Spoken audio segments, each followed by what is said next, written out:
Okay, we are once again live here on a Saturday night for Dynasty Saturday Night 5. If you're watching over on the Twitter, we love you, but pop on over to the YouTube where you can join the chat. If you are watching on the YouTube, please make sure you subscribe to the channel, give this video a thumbs up, and maybe even turn on those noties, right?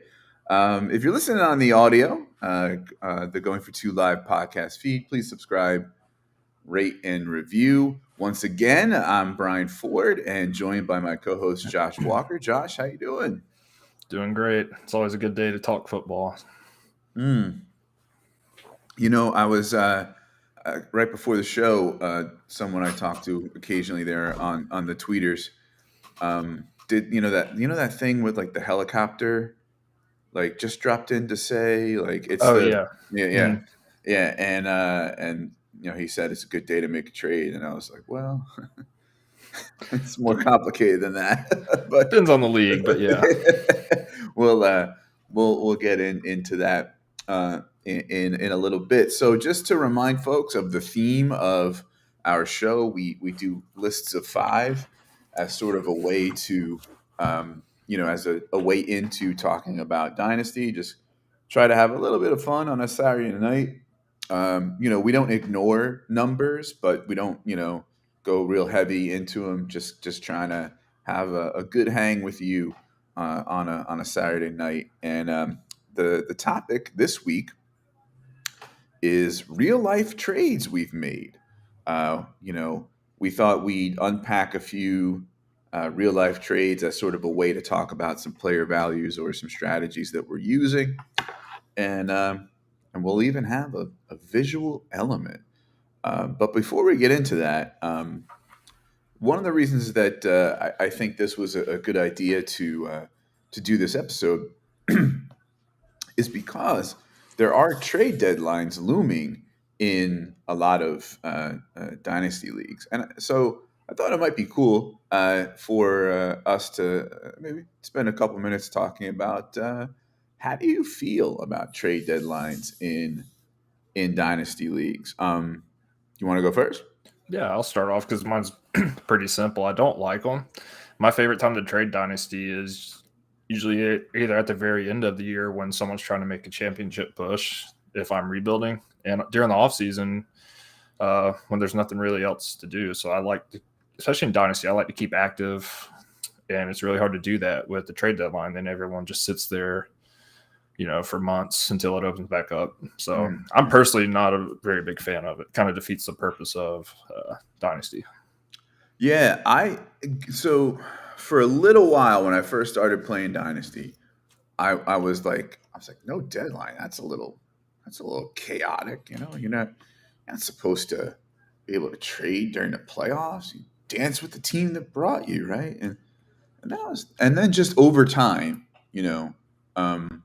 hearing from people who were anti-deadline, by the way, polite people who talk to you about being anti-deadline instead of saying, if you have trade deadlines in Dynasty, you're stupid or you're doing it wrong. Fucking noob.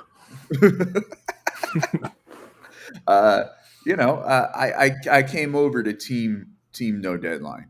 I don't really believe in them.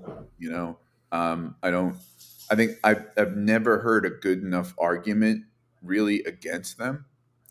No. And I think a lot of people who cling to a deadline are kind of just it. There's nothing logical about it. It's all like clinging to old ways of thinking, or this like irrational fear that somehow some weird trade is going to happen. It's going to ruin the integrity of the league or something like that. I've never really heard anybody make a real good case of keeping deadlines. No, me either. I put it out in two of my Dynasty leagues that have trade deadlines, and I asked, why do we have a trade deadline? And every single person read it, but nobody responded. So I took that as they don't have a good answer as to why. So I'm with you.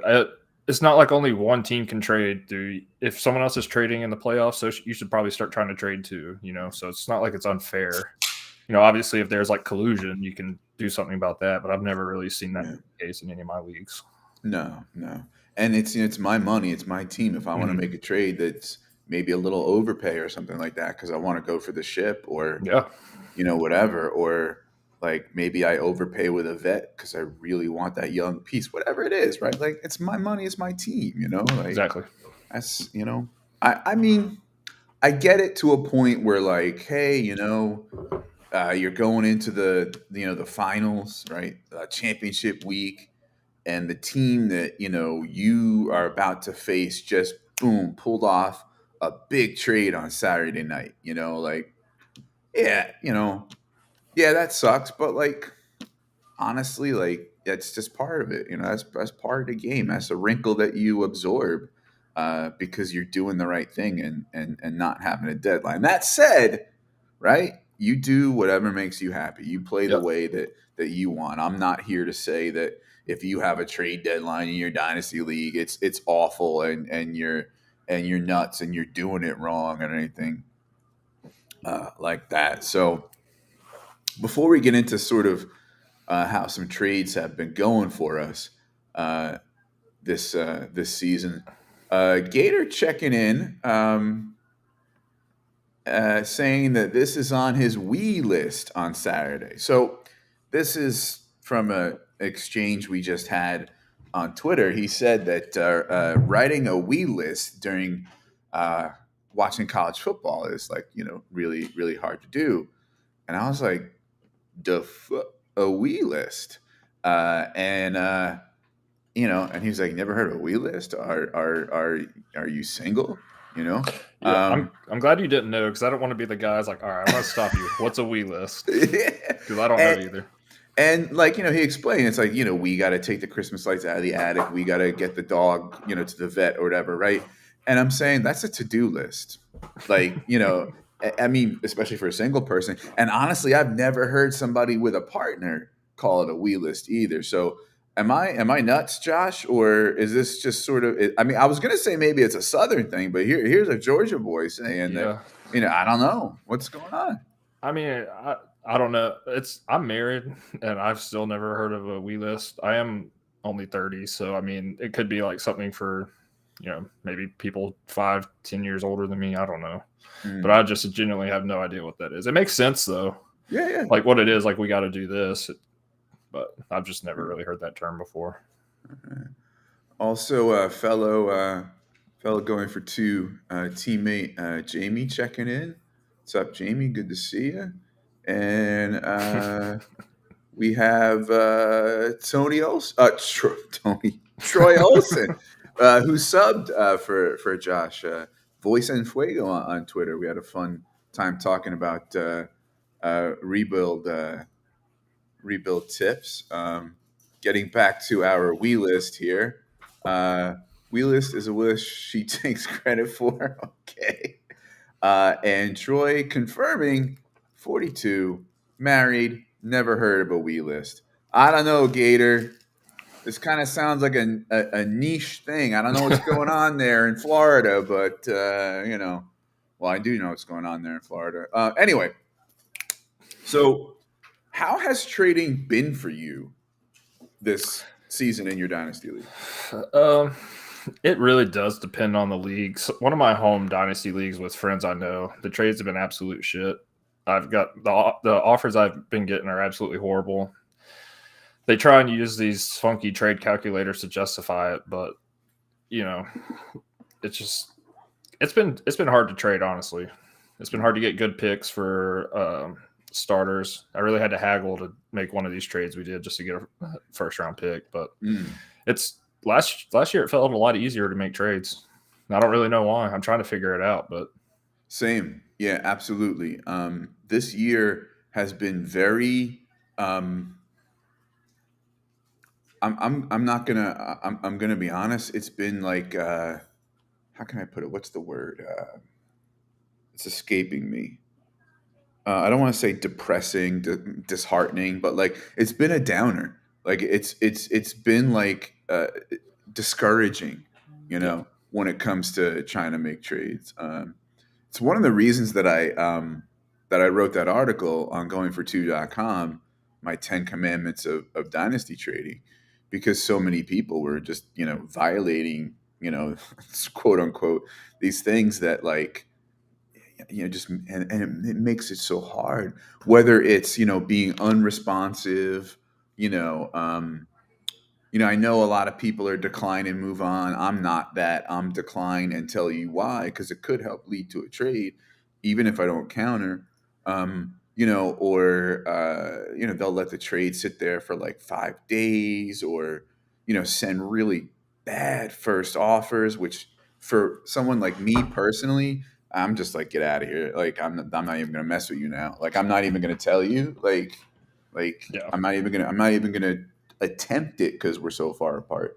Um, and then they're just chintzy and greedy, and or have weird valuations of players that are just way off from mine. And it's been a real struggle this year making trades. And as I was telling you before the show, I've been so discouraged with all this. I've thought about quitting Dynasty altogether, which would for me essentially mean quitting fantasy football altogether, except for a little charity redraft and DFS.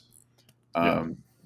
As I was telling the guy with the helicopter thing on Twitter, fantasy football is supposed to be a fun escape, right?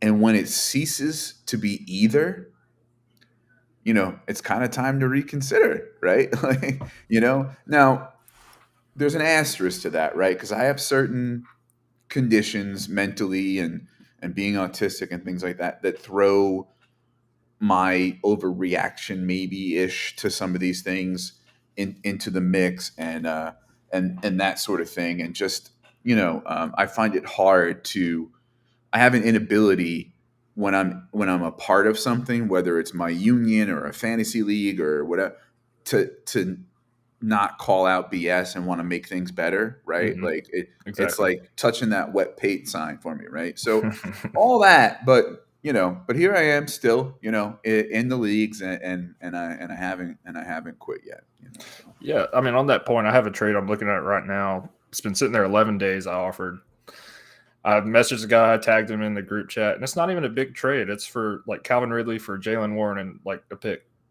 So Mhm. it's like, Yeah, I don't know. He's setting his yeah, lineups too, so that's yeah. And then you'll see them in the chat like saying something like, bruh, you got a trade there sitting for like three like just days. decline it and like, Yeah, you know, yeah. So Troy commiserating, or I'm sorry, Gator. No one wants to give proper value this year.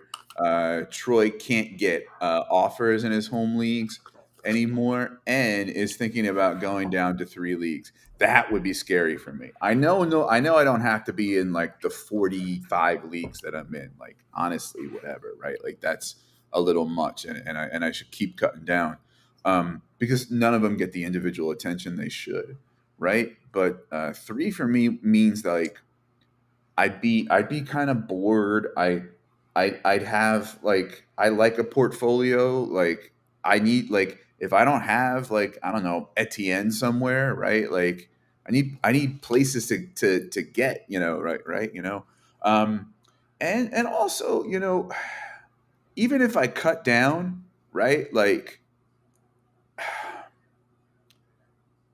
instead of a broad range of BS, right? I just be digging deeper into the BS in each individual league, right? So yeah, like it's the same amount of disappointment, right? yeah. So at least for me, but yeah, I'm glad, Gator and Troy have kind of corroborated that, like, these trading streets are rough this year. I'm glad it doesn't confirm that me and you are just cynics and just, which I am. And I'm sure you have your moments too. But I think a Yeah. lot of it is, and I learned this in baseball because I play fantasy baseball also. That's where I started playing fantasy. Mhm. I did one league for a long time. I got bored with it because it wasn't enough. I tinkered. I traded my way out of contention sometimes just because I was so bored and just wanted to make some moves. So Mhm. last year I joined like I think 6 leagues, and that was too much. I couldn't keep up with all of them because it's such a long year. So I think it's finding the right number that Mm. you can do to where you keep occupied, but you're not overwhelmed. Yeah. And the thing about baseball too is most of my leagues were daily lineup. I don't Yep, like the that's the weekly ones I play. lineup. Yeah, Yeah, so having, I mean, having daily lineup and six leagues, it's a lot. that can be a lot. Yeah. Yeah, All right. All right. Let's talk about leagues just one more time here. Gator is in 20 league range. It's going to be the point where I need to get down to the leagues that are active. Yeah, but that's the thing, right? Like if I only got down to the leagues that were active, I'd have like 4 or 5. Like it's just bleh. Uh, Kyle checking in at Sandra says on Twitter. Thanks for dropping by as always. Um, let's see. Uh, uh, Jamie is getting rid of all the leagues that don't have consolation brackets or rules against tanking, because if it's not in the rules, anything goes. Maybe that's another thing we can talk about at some point. I don't want consolation brackets to mean anything. Like one of the perks of like trying to get worse and get out of the playoffs is that I can sit there for a few weeks and not have to, pay attention unless I'm trying to make those no deadline trades. But maybe that's something else to think about at another time. All right. And Gator would like you to hit him up for a baseball league. Okay. yeah, Yeah. absolutely. All right. Yeah, I used to be in a few, but I just don't pay attention to baseball anymore. So it's just It's a like long season. my so I was this is my last year in a couple leagues that I've been in for years, like 15 years with people. And it's just not the right thing to do to keep me in that league, for me to stay, Mhm. because I'm not there. I'm like a paper member of the league. And eh, so here's where I've gotten with baseball, right? My brother texted me, uh, oh, did you see Pujols hit 699 and 700? And my response was, oh, he's still playing? So, Yeah, time to yeah, go. yeah. I'll never tell anyone it's time to stop playing fantasy, but that might be that might be a sign. Yeah, yeah. All right. Now that we've gotten our whining and complaining out of the way with how hard it's been to trade, let's get into some real life trades that we've made this year.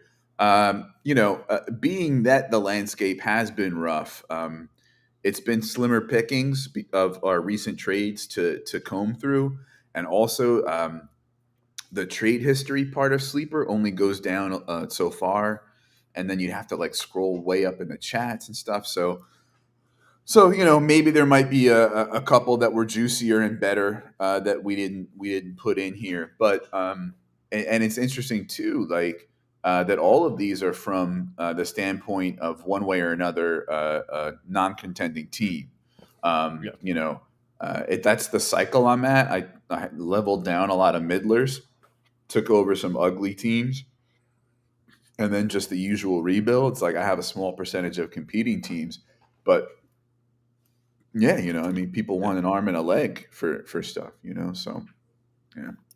Well, especially seeing if you join a new league, they might try and take advantage of you or something. That happened to me in a league. Like as soon as I joined, they sent me some wild offers. So here we go. So Gator making fun of me here. Did you That's know what I Joe love that. Green was out of football, bro? Listen, first of all, I said baseball. All right, I didn't say. But you're talking about Mean Joe Green, the Steelers, the hey kid, throw the jersey in the commercial. Yeah, yeah. Of course, I know he's out of. Come on, come on, come on. But there's a whole lot of TILs with some of this stuff that it's just like okay, you know. Um, anyway, so let's do it. We have a visual element for us this evening, so it's our first time using it. So we'll see. We'll see. Hold on. Nope. Oh, it was working just fine. I just had had it on the wrong slide. Okay.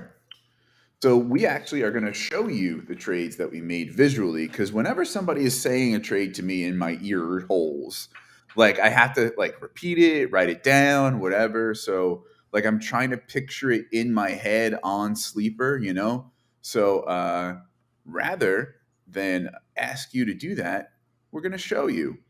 For those of you who are in the chat, it's just going to be a little clunky sometimes for me to catch what's going on in the chat and share the screen and all that. So uh, uh, just your grace and patience, please. All right, here we go. So click, click, boom.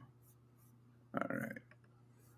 Okay. So for some reason, the Armchair Fantasy Show screen share background is there. I can't get rid of it, but you should listen to that anyway. So here we are, episode 11, real life trades, a very no frills slides version. I tried ones with backgrounds and things like that, and it was just this one just worked, you know. All right, Josh, you're up first. Tell us about this 10-teamer. Yeah, so this is a league I took over right before the season started. I think I had like a week and a half. It's 10-team, super flex, half point PPR, tight end premium, but there's no tight end slot, but there are 3 flex spots that you can put a tight end at. The team was extremely heavy on running back, which I liked, and that's the main reason I agreed to take it over. But as we know, running back injuries have been brutal. I also had some wide receivers get hurt. So what I thought was going to be at least make the playoffs. I didn't think this team was like a winner for the championship, but I at least wanted to make the playoffs. I knew that wasn't going to happen by like week 4 or 5. And I gave it another week or two, which I should have jumped on it, but I wanted to see what happened. I made a few pickups, and I just realized I just need to tank and rebuild. I did not have a first round pick when I took it over for 2023. So as you'll see, that's one of my priorities I did when I took this team over, was try and get picks and young players. Right. And so this is 2 trades from that Same one team. Okay. Yeah. Right. All right. Just want to get folks on board with that. I actually am super glad you picked these trades because they're players I want to talk about for real. Yeah. All right. So the first one, you sent Burks and got Watson and a 24 third. Talk to me about this one. Yeah, this was after the 3 touchdown game before the Thursday night game. So I don't remember what day it was, but it was in between those. The trade had been sitting there honestly before that game. I just didn't get around to it because I was busy last weekend. So my thinking on this is quarterback. I think Treylon Burks probably might be the better receiver, but I don't like the thought of Malik Willis being a quarterback and trying to support a wide receiver 1. And just the fact that Willis is going to be the future quarterback, it leads me to believe they're not going to throw a ton. They do remind me of my team that I watched, the Falcons. And I feel like they kind of have the same game plan. And it's not a good environment for, a wide receiver. So I took the shot on Watson, hoping he gained Rodgers' trust. And even with Jordan Love, if Rodgers leaves, I still like that better than Malik Willis. And I honestly, looking back, I wish I tried to get a 23 pick instead, but I was happy enough just to take this one. And then Watson scored 2 touchdowns again last game. I don't expect that to keep happening because he had 5 touchdowns and 6 catches. But it is promising, shows that the upside is there that we all thought. And he's finally getting on page with Aaron Rodgers. Yeah, this trade was super interesting to me because these are 2 rookies that have been, hurt and had some reasons to give them some dings, and they're both spiking now, right? Mm-hmm. And they're buzzy. Gator here is saying for the rest of the season, give me Burks, right? And so when I first looked at this, I was like, I have Burks like, whatever. I don't think 8 spots ahead of Watson in the rankings. And really that's alpha upside baked into that ranking. And, does a 24 third really do it for me and that sort of thing? And I am sort of leaning into more and more the whole. So I've never not been talent over situation. It's just that my percentage of situation in my mental formula for these things was probably bigger than some people who like are 1,000% all the time, like talent over situation. So I kind of baked that into my ranking of Burks. But you bring up a really good point about quarterback. Although devil's advocate, right? Like, does Aaron Rodgers retire at the end of this season? And next year, are we looking at Malik Willis and Jordan Love and everybody loses? Although, to be Yep. fair, I think Jordan Love's a better passer than Malik. Yeah, and that was my thinking. Even moving forward, if I made the trade assuming Rodgers would be back, but I did go through my head. If he's not, Jordan Love still will pass the ball a lot more than Malik Willis is, and I do think he's a better passer. Mm-hmm. And yeah, I didn't. Also, I should have mentioned I did not. That team was very light on picks, so at this point, I'm trying to get. I think I had a second, a fourth, and a fifth for 24. So I'm also trying to get those up because I've said in the past I don't really like trading for 24 picks. Usually, I feel like I don't value them nearly as much as some people. But in this case, if I'm tanking, I'm trying to build out for the next 2 or 3 years. So. Yeah. Oh, for sure. Yeah. I am Gators here saying in the chat the third is meh for me. I'm not saying it's not meh. I'm not saying it's juicy or but what I'm saying is I'm hashtag thirds matter. Like everything matters. It's I don't like well, I shouldn't say I don't like talking about guns, because if it's part of armed resistance, I'm okay with it. But if this gives you more bullets, right? And that is in a number of ways. It, who knows if you happen to hold on to that third by the time the 24 draft comes around, right? And then its value is never greater than when the draft is underway, or whether you then take that third, pile it with another third and some lesser asset, and now you've upgraded to like a mid second and some other sprinkle in there, right? It's currency too, yeah. Yeah, and one thing I do make a point when I'm rebuilding, I always try and get back more pieces than I give up, and I always try and make it upside picks. That way, I have more options, and like you said, I have more opportunities for me to hit on players that other people might not want. So yeah. I mean, so overall, my first reaction was, "Whoa, I got Burks more than a 24 third ahead of Watson," but now it's like,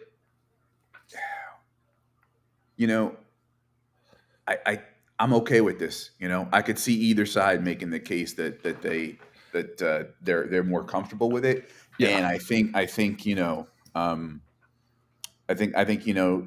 let's say they're both equal. Well, now you also have a 24 third, right? So. Yeah.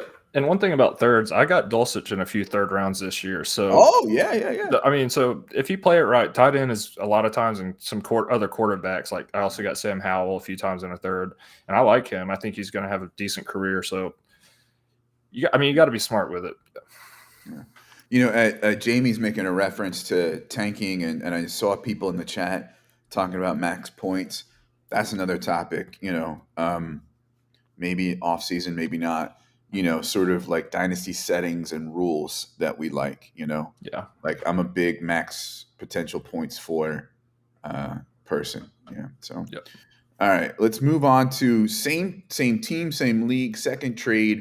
Another one I super want to talk about. JT, talk me through this one.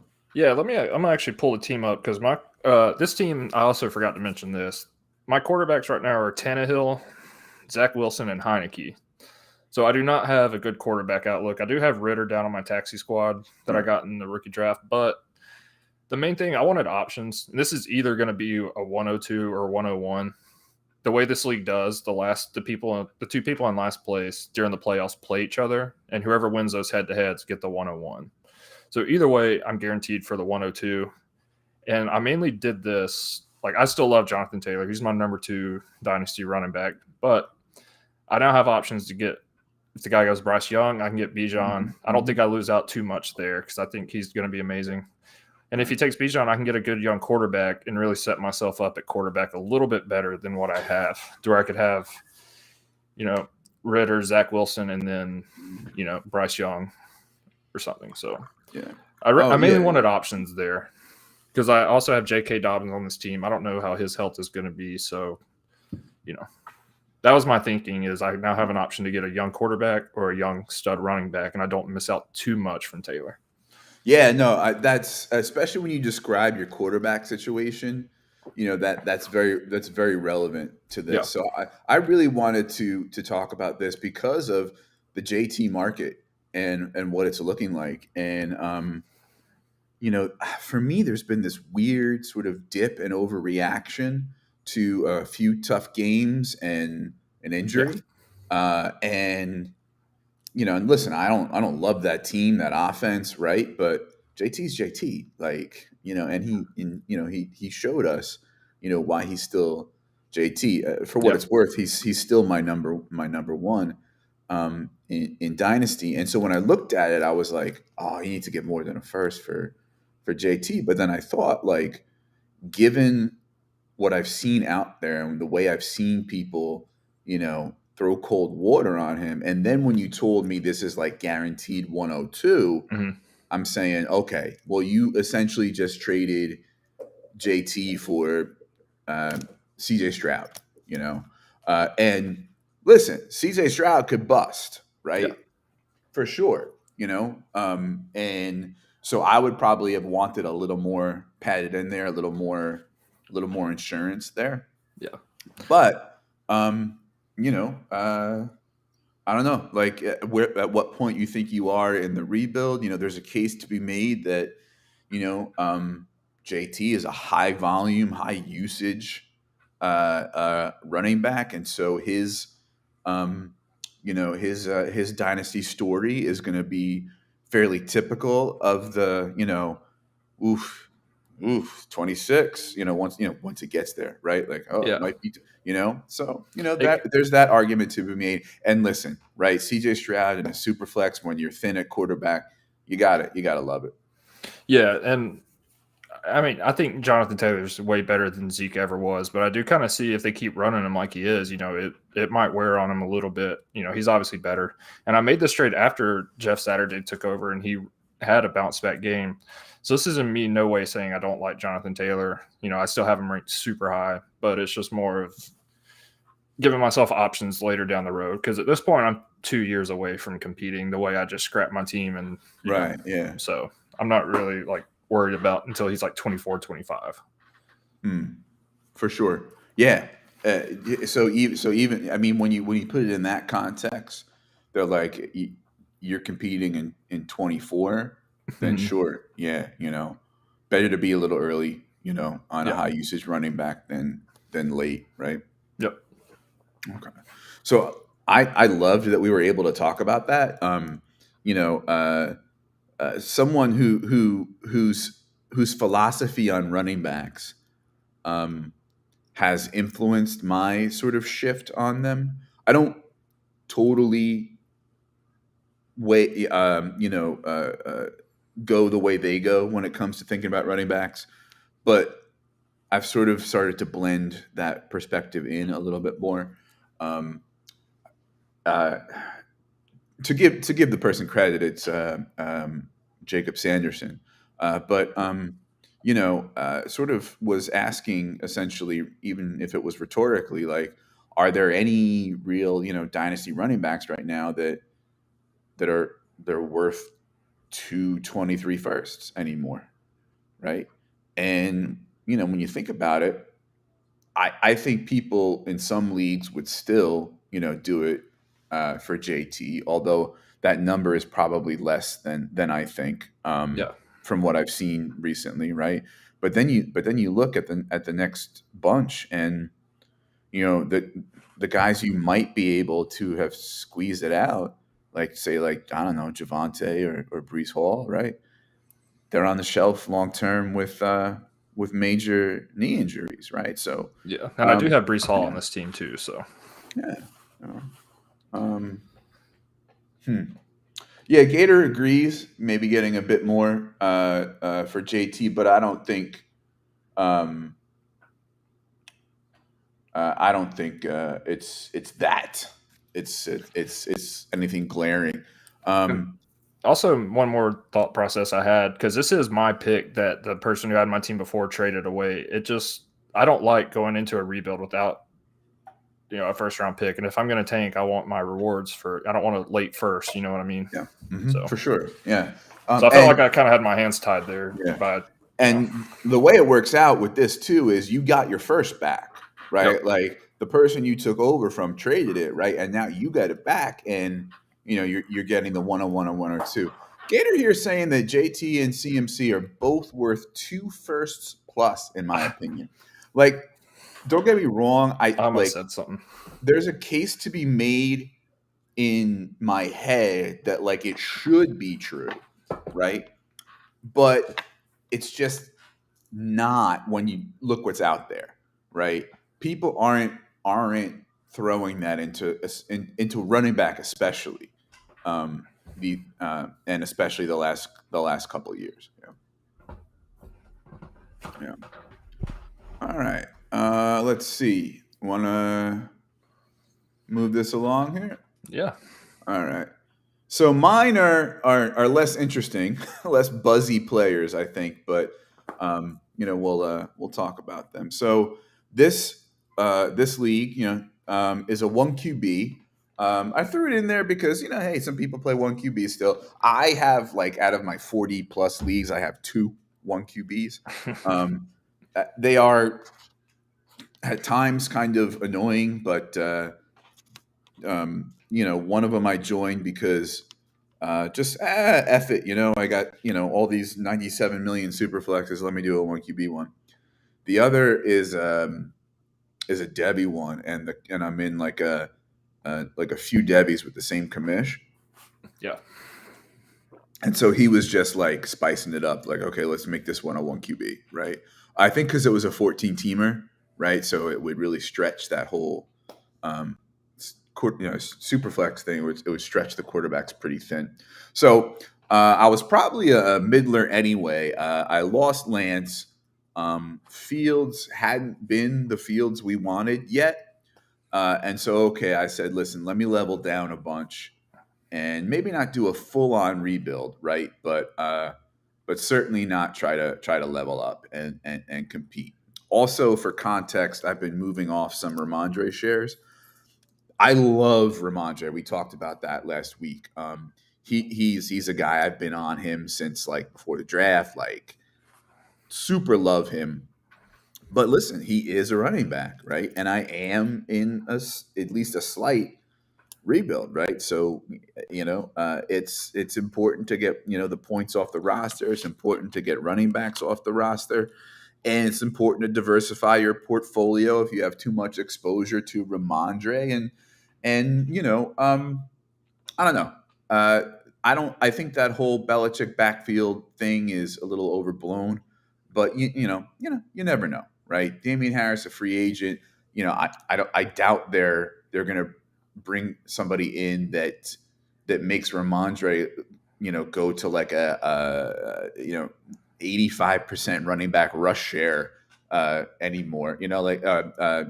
At all, right? Like Yeah. so he's not going to like grow in the role all that much. So anyway, so that's why I'm just kind of hedging and moving off some Ramondre. All right. So with that in mind, uh, this was an interesting one. Um, the team that I was working with didn't really have a whole lot of picks to work with. Um, and I wasn't in a complete teardown. So I wanted to get some known quantity NFL guys. So I sent Stevenson and I gave this team back their 23 fourth and their 24 third. And then I got Dalton Schultz in a premium, Alec Pierce, and a 24 second, which is possibly late if he's good again next year. I was comfortable with this. I got a running back off my roster. I got a wide receiver, longer shelf life. I'm a little nervous about Pierce. Not so much because how Paris Campbell's been doing with Matt Ryan, but just that team is so unknown, right? Like who is going to be the quarterback, and so I'm a bit nervous about that, but I like Schultz. I don't have a lot of them. I think he was a little overrated coming off a tight end 3 season, Yeah. the tight end 3. So I have him, like 10th, but still, that's a top 10 dynasty tight end for me in a premium. So that's where I was coming from with that one. What you say? Yeah. Coming into, and this is mostly redraft, I faded Dalton Schultz this year. I thought he just played way over his head. But that being said, he's still only 26. And as long as Dak Prescott's the quarterback, he looks a lot better with Dak under center. Like Oh yeah, his season outlook doesn't look good. He's only scoring, I think, 8.5 PPR points per game. But if you look at the game log, most of that was when Cooper Rush was quarterback. yep. And like since Dak's back, he's had 7 targets and 8 targets when he went a few games with no catches. Mm-hmm. So I definitely think there's good upside there, especially in tight end premium. I love Alec Pierce. I was drafting him in rookie drafts when I could, a lot of times in the 3rd. So I like that, and I like that you get a second. You get the better pick out of all of these. I view a 24 second over a 23 fourth and a 24 third. Mm-hmm. So I think I would make that trade too, and I love Ramondre, especially if you have like a good bit of shares of him already. It does work out to hedge your bets a little, just in case. Yeah, and as as Kyle's pointing out here in the chat, there was a low acquisition cost, right? So, pivoting and moving him when his value is high is good. I don't factor that in as much, in my decisions. I kind of play by like the past is gone. Like I don't care what I but over the long haul, some people really do look at it that way, and it is important to keep in mind that this is a long-term thing, and you don't want to constantly be depreciating, losing value on transactions, and that sort of thing. Yeah. And Yeah. also, I think Ramondre's about, I don't know if it's his peak for his career, but now's as good of a time as ever. I think this is probably going to be the best usage he gets, or Mhm. right about the top. Because Yeah. I do think they like to keep 2 running backs. Maybe not split on 50-50 like they did with Harris, but, Mhm. you know. Yeah. And speaking of Schultz with Dak, in 3 games with Dak, his snaps and route participation have gone up.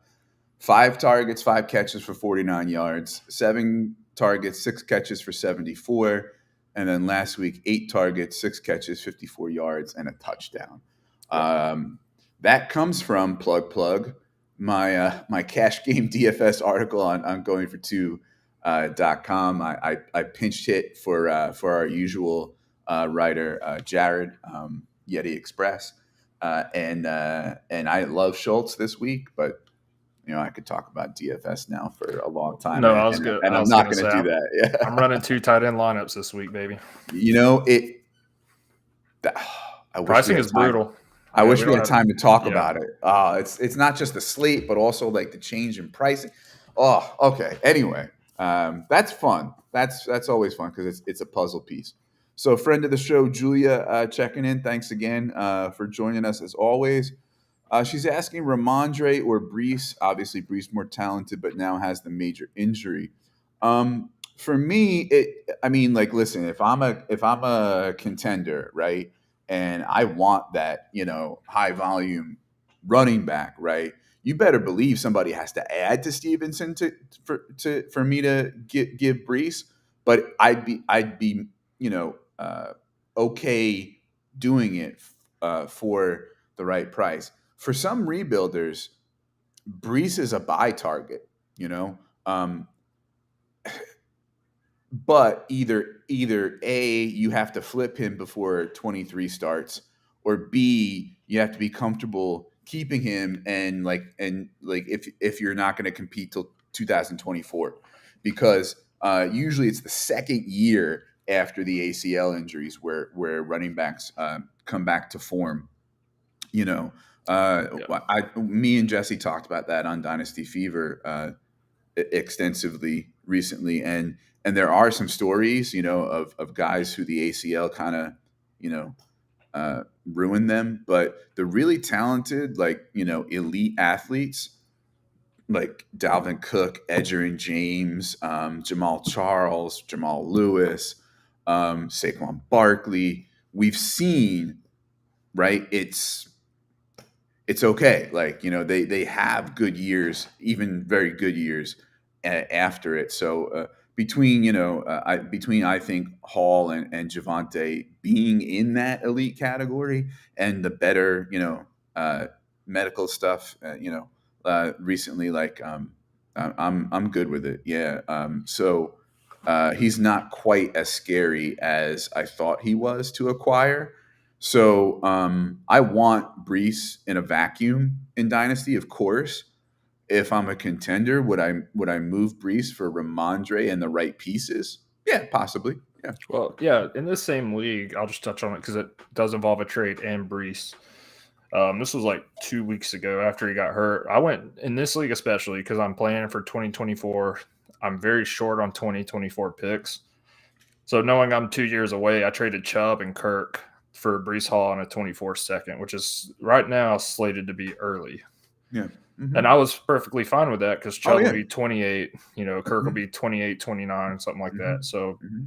and I can just sit on him for a whole year. Even if Yeah. he's on my bench all year, I'll be fine. Yeah.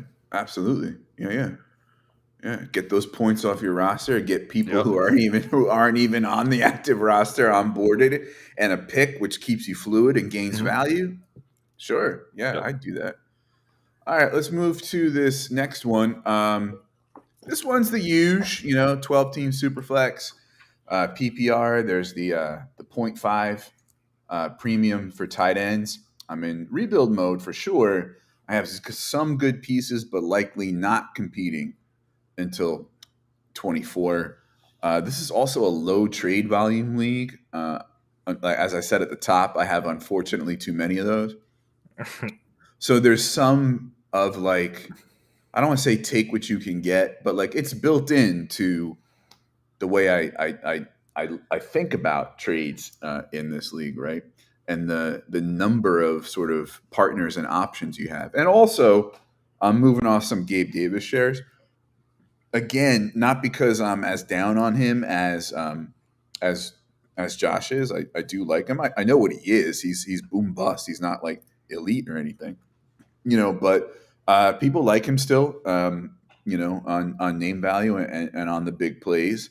And if somebody's got had Hollywood injured, or has Jamar Chase down or whatever, right? They're looking to fill in that that wide receiver slot. So I sent Gabe Davis and got back Christian Kirk and Jerome Ford. So it doesn't look like much, right? This person was, I think, a little resistant to give up what I wanted. My original offer was I wanted Dotson, Ford, and a third. It was a little aggressive, but after a little back and forth, this is kind of where we landed. For me, in this case, Kirk, even with Ridley next year, I think is, I have him a couple spots below Gabe, but he's sort of a safer floor type of asset, and I think when it comes to the market and how people are thinking of him, this was before his big blow up game, by the way. I think I could get more for him if I wanted to move him. And then I add Jerome Ford, who obviously I like him because of the last name, but I think people are sort of sick of me talking about Jerome Ford. I'm not saying he's like through the roof to the moon, but I think he's perfectly set up to be Kareem Hunt next year. Maybe not Kareem Hunt's level right away, but Kareem Hunt will be 28, and they were trying to trade him for a fourth and couldn't even get that. Yeah. And by the way, he'll be a free agent for those of you who don't know. And I think Ford has that well-rounded skill set. I think D'Ernest Johnson is more of a Chubb, and I think Ford is more of a Kareem Hunt. So listen, is it not huge, but there's some upside. So what do you think? Yeah. No. Honestly, I would probably accept the trade if it was just Gabe Davis for Christian Kirk. Like, I'd rather have Kirk. I don't have Gabe Davis on a single dynasty team. That is by design. So the fact that you got a rookie running back that has a good shot at playing time in a year is great. Like, I would smash accept on this. You didn't get what you wanted, but I think you still came out a lot better. Mm-hmm. And which also brings me to, like, in a vacuum here on like a slide, we're talking about winning or losing the trade, right? But I also think it's important when we give context to these trades about what we're trying to do. Mm-hmm. I'm all for, quote unquote, losing a trade on paper in a vacuum if it fits what I'm trying to do. Yep. Maybe not like lose it by a lot, but you know what I mean? Yeah. Like, both of mine I looked at, I probably lost on paper, but it fit my team and what I needed to do, and I feel a lot better about it than just looking at it on there and being like, oh, that's bullshit. Yeah. So I totally agree. And honestly, in Dynasty, my later leagues I drafted, instead of drafting running backs early, I tried to stock up on rookie running backs. Like, my latest league I drafted, I think I have 4 or 5 rookie running backs on my bench, and that's just either trade bait when they get an opportunity, or, if they hit, you're set, and you can focus on other things in rookie drafts. Absolutely. So, Julia checking in. Speaking of Gabe, would you take him or Burks in Dynasty? And were you impressed with Burks on Thursday night? I've been talking a lot about my trade. Why don't you start with this one? Yeah, I'd definitely take Treylon Burks over Gabe Davis. I was very impressed with him Thursday. That's the Treylon Burks everyone drafted at 102, 103 in rookie drafts, or as far as receivers go. First, second receiver off the board. That's what they were expecting. Mm-hmm. Even with the fluky quarterback situation come up, I still like him more than Gabe Davis because he is a more complete wide receiver to me, even as a rookie. Yeah, I think he definitely has more upside. It's a and little closer. I'm sorry, go ahead. Yeah, Gabe Davis has never had more than 5 catches in a game, and Treylon Burks has already done that. So yeah, yeah, oh, for sure. And it's a little closer for me than for you, but yeah, I'm on the Burks train. As far as being impressed with him Thursday night, some interesting dialogue I saw on Twitter where someone was downplaying it because there was a lot of there's a couple busted coverages, and then on the big play down the left sideline, Jair Alexander wasn't even expecting them to go deep and was kind of like asleep on the play or whatever. And then some people, touting, him as the Burks that we want to see, as you said. He looked really, really good. You can't deny that. I already had the upside sort of baked into the ranking, so I'm not really shifting him on that one game, but it is encouraging. Fun stat, courtesy of John Bauer of Dynasty Theory. There are 116 wide receivers who have run 100 routes this year, right? Treylon Burks ranks 18th among 116 in yak per reception, ahead of Justin Jefferson, Amon-Ra St. Brown, and Cooper Kupp, among others. Now, listen, that's impressive. Is that stat kind of niche? Yes. Will it matter more when he gets actual more targets and receptions, right? And as that sample size grows, will that ranking lower? Sure. Yeah. But it's an indication, I think, of what he can do on the field, right? So give me Burks. Yeah, one other thing I just want to touch on. I saw Julia ask about the Falcons-Bears game. I don't think the Falcons are going to upset, but I think they'll keep it close. I'm stacking the shit out of the Bears in DFS, so I think the Falcons defense is in trouble, but I think they might be able to keep up because the Bears' defense is also not good. So Yeah, that's a weird game. I was yeah, surprised when it started with a 50 total. I still think it's not going to hit the 47 that it's at now. I'm not so enthusiastic about stacking Bears. Um, I just think it's gonna hit the under, and you know I think Fields is like the most game script proof piece of all that. So I'm trying to figure out a way to get him into cash, but hey, him, Monty, and Komet are going to be in a lot of my lineups. that might be the kind of stack I do. Yeah. Yeah, yeah, I like that. Okay. Moving along to the next one. I think this is my last one. Um, so this league, the huge 12 team PPR Superflex, point 0.5 for the premium. Uh, Another one where I'm in rebuild mode, not competing until 2024, low trade volume, and also with a disgustingly early deadline. I have like 3 leagues where the deadline was week 10 or this week, and I just was like, you got to be effing kidding me. And, oh, it's in the bylaws. Yes, it is. But come on, right? Like it comes as a surprise because like the few that have a deadline that I have a more humane one. But anyway, and then this is also in the context, as I said before, of moving off some Ramondre shares.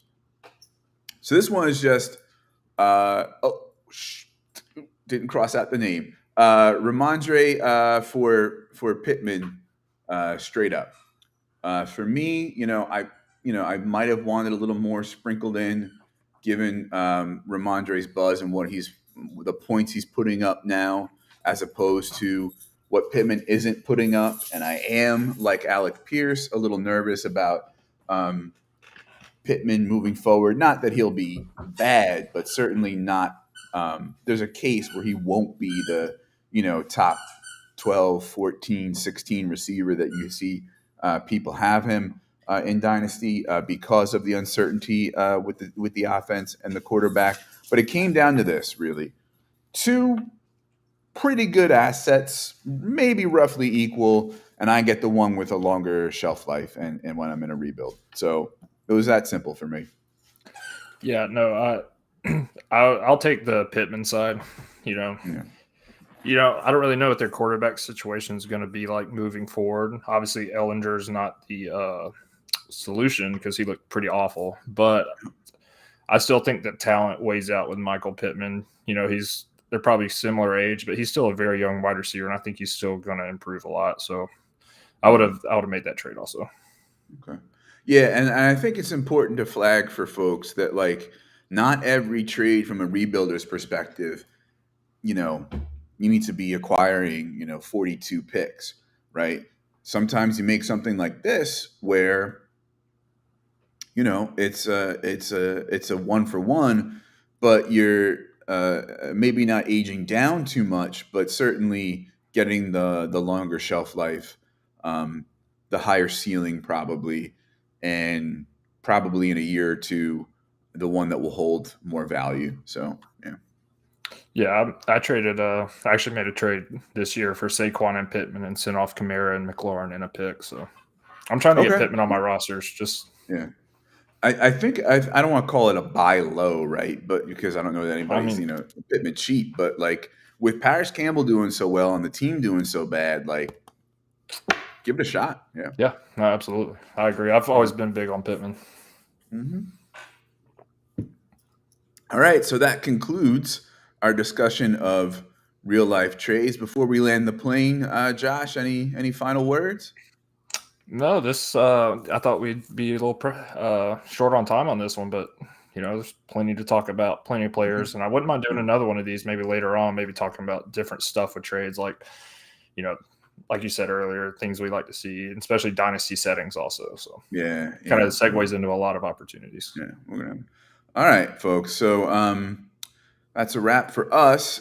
Please subscribe, rate, and review if you're listening on the Going for Two Live podcast audio feed. If you are watching on the YouTubes, whether right now live or later, please subscribe to the channel. like the video, and maybe even turn on those notifications. Click that little bell. Time for plugs. Josh, where can we find you and your work? Yeah, you can find me tweeting on Twitter at Rotonaut, Rotonaut. I also plug most of my articles, but if you don't get it from there, you can get them at goingfor2.com. I need to go through and update my rankings, but I do have Dynasty redraft rankings and sometimes weekly rankings when I can get them submitted in time. But yeah, you can find it all there. All right, awesome. You can find me on Twitter at ffjunkie_. My rankings, Dynasty rankings, are also ongoing for 2.com. Occasionally write there, more of an off-season writer, but last 2 weeks have been subbing for for Jared the Yeti Express on Twitter with our DraftKings cash game article. So go check it out. It's live. And given the relative disappointment on the trading front that we discussed earlier, I've been increasingly focusing on DFS. Yep. It's I like putting the puzzle pieces together. I like finding the edge, the leverage, and all that. But also the other humans I don't have to interact with. No, anytime you can cut down human interaction, it's a good thing. They don't disappoint me, right? I mean, they disappoint me because they beat me, but like, I don't have to be in the DMs and them telling me so and so is worth such and such. This is what you need for your team to win. All right. As we round out, Julia asking us for